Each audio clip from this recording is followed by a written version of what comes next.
Now we will discuss about law of chemical combination। मतलब जब भी दो कंपाउंड आपस में अभिक्रिया करते हैं, आपस में कंबाइन करते हैं, आपस में जुड़ते हैं, तो उनके ऊपर कुछ नियम लागू होते हैं, कुछ कानून लागू होते हैं, कुछ लॉज एप्लीकेबल होते हैं। तो कौन कौन से लॉ होते हैं? ये दो लॉ हम 9th क्लास में पढ़ चुके हैं। लॉ ऑफ कंजर्वेशन ऑफ मास, द्रव्यमान संग्रहण का नियम। दूसरा हमारा लॉ ऑफ कांस्टेंट कंपोजिशन, या इसी का दूसरा नाम है law of definite proportion, fix अनुपात का नियम, स्थिर अनुपात का नियम। तीसरा है लॉ ऑफ मल्टीपल प्रपोर्शन, और चौथा है लॉ ऑफ रेसिप्रोकल प्रपोर्शन। पांचवा है गे-लुसाक्स लॉ ऑफ वॉल्यूम, और छठा लॉ है एवोगैड्रो लॉ। आज हम ये दो लॉ डिस्कस कर रहे हैं जो 9th क्लास में पढ़ भी चुके हैं हम। Law of conservation of mass, और लॉ ऑफ कांस्टेंट कंपोजिशन, और लॉ ऑफ डेफिनेट प्रपोर्शन। हम ये दो लॉ आज डिस्कस कर रहे हैं। तो सबसे पहला लॉ हमारा लॉ ऑफ कंजर्वेशन ऑफ मास, द्रव्यमान संग्रहण का नियम या द्रव्यमान संरक्षित का नियम। तो इसके आधार पर इसकी परिभाषा की बात करें तो क्या कहता है ये नियम कि जब भी कोई भौतिक और रासायनिक परिवर्तन होता है उसके अंदर कुल द्रव्यमान संग्रहित रहता है। मतलब इन एनी फिजिकल और chemical change total mass of reactant is always equal to total mass of product. मतलब जैसे मैं उदाहरण के साथ इसको समझाऊं, मान लो मैंने 1 किलोग्राम बर्फ ली, उसको पिघला दिया। तो यहां पे हम भौतिक परिवर्तन ले रहे हैं, पिघलाना।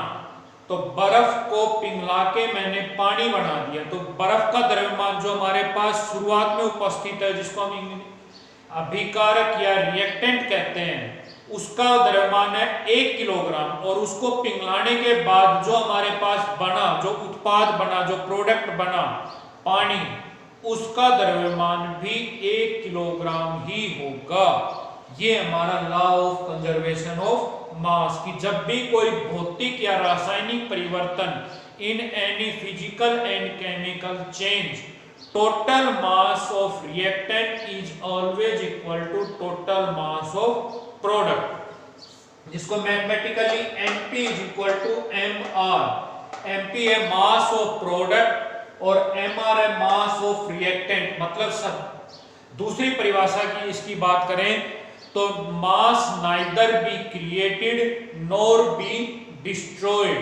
मतलब द्रव्यमान को ना ही बढ़ाया जा सकता है ना ही तोड़ा जा सकता है।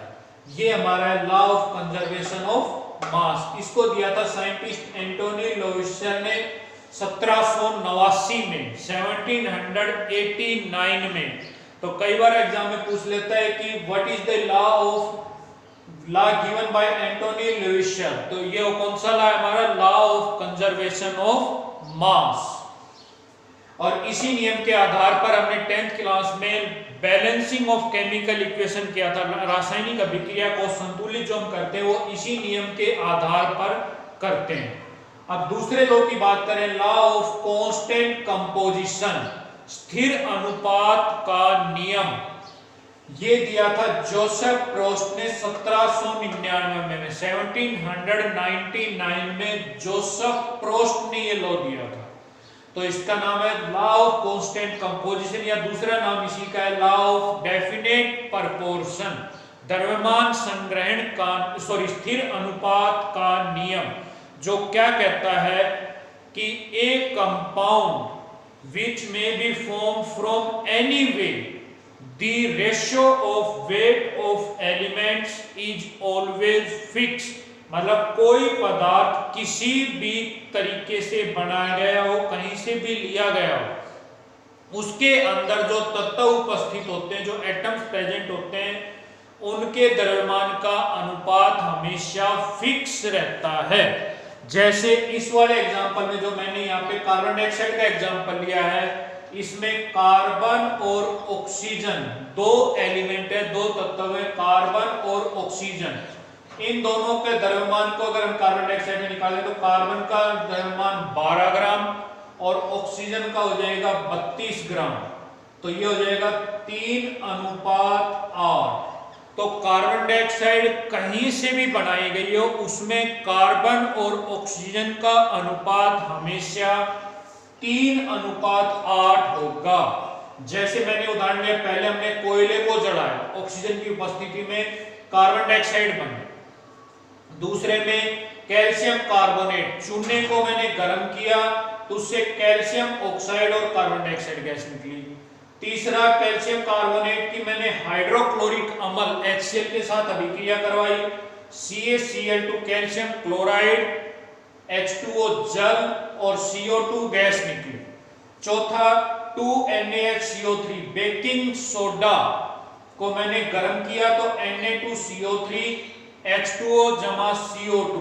तो इन किसी भी तरीके से इन चारों में से हमने कार्बन डाइऑक्साइड बनाई हो उसके अंदर कार्बन और ऑक्सीजन का अनुपात हमेशा 3:8 आएगा। उसको हम चेक कर सकते हैं एक्सपेरिमेंट के द्वारा भी। तो किसी भी माध्यम से कोई भी पदार्थ, जरूरी नहीं कार्बन डाइऑक्साइड का हो, कोई भी पदार्थ किसी भी तरीके से बनाया गया हो उसके अंदर जो तत्व उपस्थित है, जो एटम्स प्रेजेंट हैं, उनके मास का, उनके वेट का रेशियो, उनके वेट का अनुपात हमेशा फिक्स रहेगा। तो ये हो गया हमारा लॉ ऑफ कांस्टेंट कंपोजिशन या लॉ ऑफ डेफिनेट प्रोपोर्शन। अब इसकी कमियां, limitations of constant law of constant composition, इसकी दो कमियां हैं। सबसे पहला तो आइसोटोप। जैसे मैंने कहा कि कार्बन डाइऑक्साइड जो मैंने बनाई उसमें कार्बन और ऑक्सीजन का अनुपात 3:8 है, लेकिन अगर मैंने इसमें कार्बन जिसका आणविक द्रव्यमान, एटॉमिक वेट हम लेके चल रहे हैं 12 ग्राम, अगर मैं यहाँ पे C12 की बजाय C14, इसका आइसोटोप वो पदार्थ, वो तत्व होते हैं जिनका परमाणु क्रमांक तो समान होता है लेकिन परमाणु द्रव्यमान अलग अलग होता है। Those atoms which have same atomic mass, same atomic number but different atomic mass are called isotope। तो कार्बन के दो आइसोटोप होते हैं, कार्बन 12 और कार्बन 14। तो यहाँ पे मैंने कार्बन 12 का एग्जांपल लिया, अगर मैं इसकी जगह कार्बन 14 लूं तो अनुपात हमारा बदल जाएगा। तो ये अनुपात आ जाएगा 7:16। जो 3:8 था उसकी जगह 7:16। तो ये आइसोटोप बदलते ही ये अनुपात हमारा बदल रहा है। तो इसके केस में हमारा law of constant composition fail हो जाता है। दूसरी लिमिटेशन आती है कि अगर अनुपात सेम है, फिर रिपीट कर रहा हूं, मैंने कोई पदार्थ बनाया उसमें अनुपात, तत्वों का अनुपात सेम लिया, फिर भी दो अलग अलग पदार्थ बन जाते हैं। ऐसे पदार्थों को हम कहते हैं आइसोमर्स। जैसे ये मैंने दो एग्जांपल लिखे हैं। तो वो पदार्थ, आइसोमर्स वो पदार्थ होते हैं जिनका रासायनिक सूत्र एक समान है लेकिन उनकी संरचना अलग अलग होती है। संरचना अलग अलग होगी तो उनका भौतिक और रासायनिक गुणधर्म भी अलग अलग होंगे, जिनको हम संरचनात्मक समन्वय या आइसोमर्स कहते हैं। जैसे मैंने इथेनॉल का उदाहरण लिया, इसके अंदर कार्बन, हाइड्रोजन और ऑक्सीजन, इसमें भी और इसमें भी अनुपात समान है लेकिन दो अलग अलग पदार्थ बन रहे हैं जो हमारे हैं आइसोमर्स। तो ये दो इसकी कमियां हैं।